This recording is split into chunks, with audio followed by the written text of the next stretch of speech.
আসসালামু আলাইকুম। সংবাদে আপনাদের সবাইকে স্বাগত জানাচ্ছি। আমি ফিরোজ তোহা। শুরুতেই আরবে কেবলস সংবাদ শিরোনাম জানিয়ে দেব এই মুহূর্তে হাতে পাওয়া সর্বশেষ গুরুত্বপূর্ণ আপডেট বাংলা সংবাদ। শুরুতেই থাকছে বিএনপিতে শুরু হয়েছে সাংগঠনিক অ্যাকশন। সরকার বিরোধী বিগত আন্দোলনের ব্যর্থতায় ঢাকাসহ 4 মহানগর বিএনপি এবং কেন্দ্রীয় যুবদলের কমিটি বিলুপ্ত করা হয়েছে। এর মধ্য দিয়ে ফের সাংগঠনিক অ্যাকশন শুরু করেছে দলটি। এবারে জানাবো, ঝিনাইদহ 4 আসনের সংসদ সদস্য আনোয়ারুল আজিম আনার হত্যার ঘটনায় তদন্ত চালিয়ে যাচ্ছে বাংলাদেশ ও ভারতের পুলিশ। বাবাকে হারিয়ে আসন্ন ঈদকে সামনে রেখে ফেসবুকে এক আবেগঘন পোস্ট দিয়েছেন এমপি আনারের মেয়ে মুমতারিন ফেরদৌস ডরিন। প্রিয় দর্শক, ডরিনের ফেসবুক পেজটি আপনাদের সামনে উপস্থাপন করছি, সঙ্গেই থাকুন। জানাবো, পবিত্র হজ আজ আরাফাতের ময়দান মুখরিত লাব্বাইক ধ্বনিতে। পবিত্র হজের মূল আনুষ্ঠানিকতা শুরু হয়েছে। শনিবার ফজরের নামাজের পর মিনা থেকে আরাফাতের ময়দানের দিকে যাত্রা শুরু করেছেন হাজিরা। বিশ্বের বিভিন্ন প্রান্ত থেকে এবার 20 লাখেরও বেশি মানুষ হজ করতে সৌদি আরবে সমবেত হয়েছেন। এদিকে আগামী 3 দিনে সব জেলায় বজ্রসহ বৃষ্টির আশঙ্কা রয়েছে। ঈদের দিনও বৃষ্টিপাতের প্রবণতা রয়েছে বলে জানিয়েছে আবহাওয়া অধিদপ্তর। জানিয়ে দেব, লালমনিরহাটের হাতীবান্ধায় জমি নিয়ে বিরোধে দুপক্ষের সংঘর্ষে চেয়ারম্যানের ভাই ভাতিজা সহ আহত হয়েছেন অন্তত 5 জন। এবং সর্বশেষ জানাবো আন্তর্জাতিক সংবাদ। ইসরায়েলে ক্ষেপণাস্ত্র হামলায় বাড়িঘর ও বাসে আগুন। টানা 3 দিন ধরে ইসরায়েলে হামলা চালিয়ে আসছে লেবাননের প্রতিরোধ যোদ্ধা হিজবুল্লাহ। সশস্ত্র এই গোষ্ঠীটির হামলায় ইসরায়েলের বাড়িঘর এবং একটি বাসে আগুন লেগে গেছে। শুক্রবার টাইমস অফ ইসরায়েল এক প্রতিবেদনে এ তথ্য জানায়। এতক্ষণ শিরোনাম শুনছিলেন, এবার বিস্তারিত। প্রিয় দর্শক, আপনি যদি এই চ্যানেলে নতুন হয়ে থাকেন, ভিডিওটি দেখতে দেখতে চ্যানেলটি সাবস্ক্রাইব করে আমাদের সঙ্গেই থাকুন। আর এই ভিডিও সম্পর্কে আপনি আপনার মূল্যবান মতামতটি কমেন্ট বক্সে জানিয়ে দিন। আর হ্যাঁ প্রিয় দর্শক, জানিয়ে দিন ভিডিওটি কোথা থেকে দেখছেন। প্রাধান্য পাবেন তরুণরা, বিএনপিতে ফের শুরু সাংগঠনিক অ্যাকশন। সরকার বিরোধী বিগত আন্দোলন ব্যর্থতায় ঢাকাসহ 4 মহানগর বিএনপি এবং কেন্দ্রীয় যুবদলের কমিটি বিলুপ্ত করা হয়েছে। এর মধ্য দিয়ে ফের সাংগঠনিক অ্যাকশন শুরু করেছে দলটি। আগামীর আন্দোলন সামনে রেখে তারুণ্য নির্ভর নেতৃত্বে দলের গুরুত্বপূর্ণ এসব প্রতিষ্ঠান সাজাবে বিএনপি। ঈদের ঠিক আগ মুহূর্তে কমিটি ভেঙে দেওয়ার ধারণা করা হচ্ছে। আজকালের মধ্যেই সেখানে নতুন কমিটি দেওয়া হবে। ফলে নেতৃত্বে কারা আসছেন তা নিয়ে চলছে জল্পনা কল্পনা। পথ প্রত্যাশীরাও ব্যস্ত শেষ মুহূর্তের লবিং ও তদবিরে। বিএনপি নেতারা বলছেন, মেয়াদ উত্তীর্ণ হওয়ায় এসব কমিটি বিলুপ্ত করা হয়েছে। দ্রুততম সময়ের মধ্যে নতুন কমিটি দেওয়া হবে। নতুন সেই কমিটির নেতৃত্বে সংগঠনের আরও সুসংগত এবং গতিশীল হবে। গত বৃহস্পতিবার গভীর রাতে ঢাকা মহানগর উত্তর, দক্ষিণ এবং চট্টগ্রাম বরিশাল মহানগরের আহ্বায়ক কমিটি বিলুপ্ত ঘোষণা করা হয়। পাশাপাশি যুবদলের কেন্দ্রীয় পূর্ণাঙ্গ কমিটিও বিলুপ্ত করা হয়। বিএনপির সিনিয়র যুগ্ম মহাসচিব রুহুল কবির রিজভী স্বাক্ষরিত এক সংবাদ বিজ্ঞপ্তির মাধ্যমে এসব কমিটি বিলুপ্ত করা হয়। কমিটির বিলুপ্ত প্রসঙ্গে বিএনপির সিনিয়র যুগ্ম মহাসচিব রুহুল কবির রিজভী বলেন, কমিটি গঠন পুনর্গঠন একটি চলমান প্রক্রিয়া। মেয়াদ উত্তীর্ণ হওয়ায় যুবদল এবং ঢাকা মহানগরের উত্তর, দক্ষিণ, চট্টগ্রাম ও বরিশাল মহানগর বিএনপির কমিটি বিলুপ্ত করা হয়েছে। যথাসময়ে সেখানে নতুন করে কমিটি ঘোষণা করা হবে। নতুন কমিটির মাধ্যমে সংগঠন আরও ঐক্যবদ্ধ, সুসংহত ও গতিশীল হবে। জানা গেছে, সম্প্রতি বিএনপির স্থায়ী কমিটির বৈঠকে সংগঠন পুনর্গঠন নিয়ে আলোচনা হয়েছে। পুনর্গঠনে দলের সিদ্ধান্ত অনুযায়ী জেলা ও মহানগর পর্যায়ে সংগঠনের সব নেতৃত্বে পাল্টে ফেলা হবে। ধাপে ধাপে এই প্রক্রিয়া সম্পন্ন করা হবে। আসন্ন ঈদ নিয়ে আবেগঘন পোস্ট এমপি আনার কন্যার। ঝিনাইদহ 4 আসনের সংসদ সদস্য আনোয়ারুল আজিম আনার হত্যার ঘটনায় তদন্ত চালিয়ে যাচ্ছে বাংলাদেশ ও ভারতের পুলিশ। বাবাকে হারিয়ে আসন্ন ঈদকে সামনে রেখে ফেসবুকে এক আবেগঘন পোস্ট দিয়েছে এমপি আনারের মেয়ে মুমতারিন ফেরদৌস ডরিন। শুক্রবার রাতে এক আবেগঘন ফেসবুক পোস্টে ডরিন লিখেন, 17 তারিখ নাকি ঈদ। ঈদ যাবে, ঈদ আসবে, কিন্তু আমার আব্বু তো আর ফিরে আসবে না। আমার আর এখন কেউ খোঁজ খবর নেয় না। আমাকে আর কেউ এখন ভিডিও কলও দেয় না। সম্প্রতি আরেক ফেসবুক পোস্টে তিনি বাবা হত্যার বিচারের আশা প্রকাশ করেছেন। তিনি বলেছেন, তোমার হত্যার বিচার আমি করবই বাবা, ইনশাআল্লাহ। চিন্তা করো না তুমি। তোমার ডরিন ভুলে যাবে না কোনোদিনও। এত নিকৃষ্টভাবে হত্যা তোমাকে কষ্ট দিয়েছে। বিচার হবেই বাবা, আমি ভুলবো না কোনোদিনই। আমি এর শেষ দেখব। আমার দীর্ঘশ্বাস আর চোখের পানি উপরের একজন দেখছেন। বিচার আমি করবই ইনশাআল্লাহ। গত 12 মে চিকিৎসার জন্য ঝিনাইদহের কালীগঞ্জ থেকে চুয়াডাঙ্গা দর্শনার গেদে সীমান্ত দিয়ে ভারতে যান এমপি আনার। ওঠেন পশ্চিমবঙ্গের বরানগর থানার মালোপাড়া লেনের গোপাল বিশ্বাস নামের এক বন্ধুর বাড়িতে। পরদিন ডাক্তার দেখানোর কথা বলে বাড়ি থেকে বের হন। এরপর থেকে রহস্যজনকভাবে নিখোঁজ ছিলেন আনোয়ারুল আজিম। 22 মে হঠাৎ খবর ছড়ায় কলকাতার পার্শ্ববর্তী নিউটাউন এলাকায় বহুতল সঞ্জীবা গার্ডেন্স নামের একটি আবাসিক ভবনের BU 56 নম্বর রুমে খুন হন এমপি আনার। এই ঘটনার পর ঢাকায় অপহরণ মামলা এবং কলকাতায় হত্যা মামলা হয়েছে। ঢাকায় প্রথমে শিমুল ভূঁইয়া, তানভীর ভূঁইয়া, শিলাস্তি রহমান গ্রেপ্তার হন। তারা তিনজনই আদালতে স্বীকারোক্তিমূলক জবানবন্দি দিয়েছেন।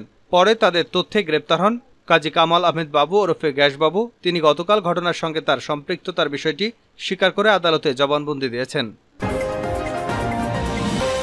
পবিত্র হজ আজ আরাফার ময়দান মুখরিত লাব্বাইক ধ্বনিতে।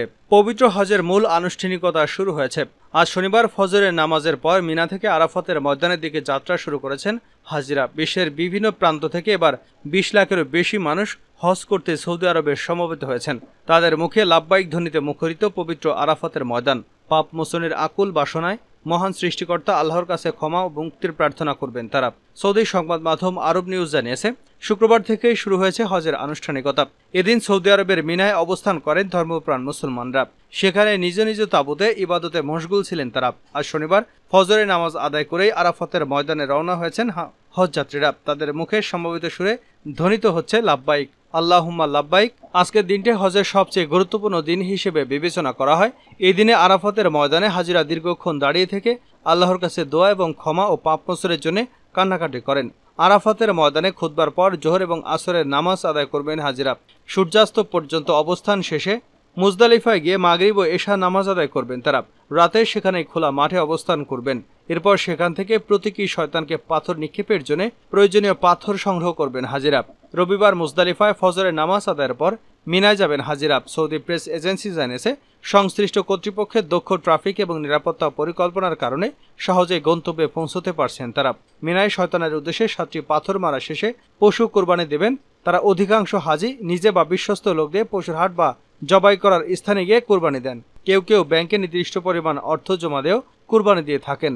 এবারের হজে বাংলাদেশ থেকে 85,225 জন হাজি অংশ নিয়েছেন। বাংলাদেশ থেকে সর্বমোট 218টি ফ্লাইটে সৌদি আরবে পৌঁছেছেন তারা। হজ যাত্রীদের স্বাস্থ্যের কথা বিবেচনা করে 34,000-এরও বেশি চিকিৎসক, নার্স, ফার্মাসিস্ট এবং প্রশাসনিক কর্মী নিয়োগ দিয়েছে সৌদি স্বাস্থ্য মন্ত্রণালয়। এছাড়া তাদের সেবায় মোট 189টি হাসপাতাল, চিকিৎসা কেন্দ্র তৈরি রাখা হয়েছে। এমনকি মোবাইল ক্লিনিকেও তারা পরিবহনের জন্য প্রস্তুত রাখা হয়েছে 730টি অ্যাম্বুলেন্স এবং 7টি এয়ার অ্যাম্বুলেন্স। মঙ্গলবার পর্যন্ত 70,000-এরও বেশি হজযাত্রী এসব স্বাস্থ্যকেন্দ্র থেকে সেবা গ্রহণ করেছেন। হাতীবান্ধায় জমি নিয়ে সংঘর্ষ, চেয়ারম্যানের ভাইসহ আহত 5। লালমনিরহাটের হাতীবান্ধায় জমি নিয়ে বিরোধে দুপক্ষের সংঘর্ষে চেয়ারম্যানের ভাই ভাতিজা সহ আহত হয়েছেন অন্তত 5 জন। শুক্রবার দুপুরে ওই উপজেলার নওদাবাস ইউনিয়নের কেকতাবাড়ি এলাকায় এ ঘটনা ঘটে। আহতদের মধ্যে 2 জনের অবস্থা আশঙ্কাজনক হয় তাদের রংপুর মেডিকেল কলেজ হাসপাতালে পাঠানো হয়েছে। জানা গেছে, উপজেলা নওদাবাস ইউনিয়ন পরিষদের চেয়ারম্যান ফজলুল হকের সঙ্গে হাতীবান্ধা স্বাস্থ্য কমপ্লেক্সের কর্মচারী আজমির আলমের জমি নিয়ে বিরোধ চলে আসছিল। এদিন দুপুরে ওই বিরোধপূর্ণ জমিতে আজমির আলমের লোকজন সিমেন্টের খুঁটি স্থাপন করতে যান। এতে বাধা দেয় ইউপি চেয়ারম্যানের ভাই এবং তার লোকজন। এ সময় চেয়ারম্যানের ভাই সহ তার লোকজনদের সঙ্গে নিয়ে আজিব এবং তার লোকজনের কথা কাটাকাটি হয়। এক পর্যায়ে উভয় পক্ষের লোকজন দেশীয় অস্ত্রশস্ত্র, লাঠি সোঁটা নিয়ে সংঘর্ষে জড়িয়ে পড়ে। এতে চেয়ারম্যানের ভাই মায়নুর রহমান পলাশ, আমিনুর রহমান, ভাতিজা আরমান এবং প্লাবন এবং অপর পক্ষের আজমির সহ আহত হন অন্তত 5 জন। ইউপি চেয়ারম্যান ফজলুল হকের ভাই মায়নুর রহমান পলাশ বলেন, আজমির এবং তার ভাড়াটিয়া সন্ত্রাসী বাহিনী জোর করে আমাদের ক্রয়কৃত জমিতে খুঁটি স্থাপন করতে যান। এ সময় চেয়ারম্যান এবং পুলিশ আমাদের কাগজপত্র নিয়ে জমিতে আসতে বলেন। সেখানে কাগজপত্র নিয়ে যাওয়া মাত্র আজমির এবং তার লোকজন হামলা চালায়। এতে আমি সহ 4 জন আহত হই। আমি এ হামলার সুষ্ঠু বিচার চাই। এ বিষয়ে হাতীবান্ধা হাসপাতালের কর্মচারী আজমির আলম বলেন, জমির সীমানা দিতে গেলে নওদাবাস ইউনিয়ন পরিষদের চেয়ারম্যানের লোকজন আমাদের উপর হামলা চালায়। পরে জাতীয় জরুরি সেবা 999-এ ফোন করলে পুলিশ উদ্ধার করে নিয়ে আসে। আমি এ ঘটনার ন্যায় বিচার চাই।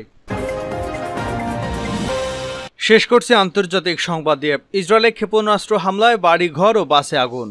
টানা 3 দিন ধরে ইসরায়েলে হামলা চালিয়ে আসছে লেবাননের প্রতিরোধ যোদ্ধা হিজবুল্লাহ। সশস্ত্র এই গোষ্ঠীটির হামলায় ইসরায়েলের বাড়িঘর এবং একটি বাসে আগুন লেগে গেছে। শুক্রবার টাইমস অফ ইসরায়েল এক প্রতিবেদনে এ তথ্য জানায়। প্রতিবেদনে বলা হয়েছে, হিজবুল্লাহ যোদ্ধারা শুক্রবার রকেট, ড্রোন এবং ট্যাঙ্ক বিধ্বংসী ক্ষেপণাস্ত্র দিয়ে এ হামলা চালিয়েছে। ইসরায়েলের উত্তরাঞ্চলের মেতুলা ও দখলকৃত শেবা ফার্মস এলাকায় এ হামলা চালানো হয়। টাইমস অফ ইসরায়েল জানিয়েছে, লেবানন থেকে চালানো এই হামলায় মেতুলার 2টি বাড়ি এবং একটি বাসে আগুন ধরে যায়। তবে এতে হতাহতের কোনো খবর এখনও পাওয়া যায়নি। ইসরায়েলের সংবাদ মাধ্যম জানিয়েছে, সেনা ও দেশটির কৃষকদের লক্ষ্য করে অন্তত 5টি ট্যাঙ্ক বিধ্বংসী ক্ষেপণাস্ত্র ছোড়া হয়েছে। সামাজিক যোগাযোগ মাধ্যমে ছড়িয়ে পড়া ভিডিওতে দেখা গেছে ক্ষেপণাস্ত্র হামলার পর একটি এলাকায় দাউ দাউ করে আগুন জ্বলছে। ফায়ার সার্ভিসের স্থানীয় কর্মকর্তারা জানান, আগুন নিয়ন্ত্রণে 4টি দল কাজ করছে। অন্য এলাকায় আগুনের তীব্রতা ছড়িয়ে পড়ার আশঙ্কা নেই। এর আগে বৃহস্পতিবার ইসরায়েলের উত্তরাঞ্চলে 1.5 শতাধিক রকেট হামলা করে হিজবুল্লাহ। সিরিয়ার অধিকৃত গোলান মালভূমি এবং আপার গ্যালালিও এলাকায় এই হামলা চালানো হয়। এছাড়া গত বুধবার ইসরায়েলকে লক্ষ্য করে 170টিরও বেশি ক্ষেপণাস্ত্র নিক্ষেপ করে ইসলামী প্রতিরোধ আন্দোলন হিজবুল্লাহ। সকাল থেকে দফায় দফায় এসব ক্ষেপণাস্ত্র ছোড়া হচ্ছে। ইসরায়েলি সংবাদ মাধ্যম টাইমস অফ ইসরায়েল জানিয়েছে, গত 8 মাস ধরে চলা যুদ্ধে এটি ইসরায়েলকে লক্ষ্য করে হিজবুল্লাহ চালানো অন্যতম বড় রকেট হামলা।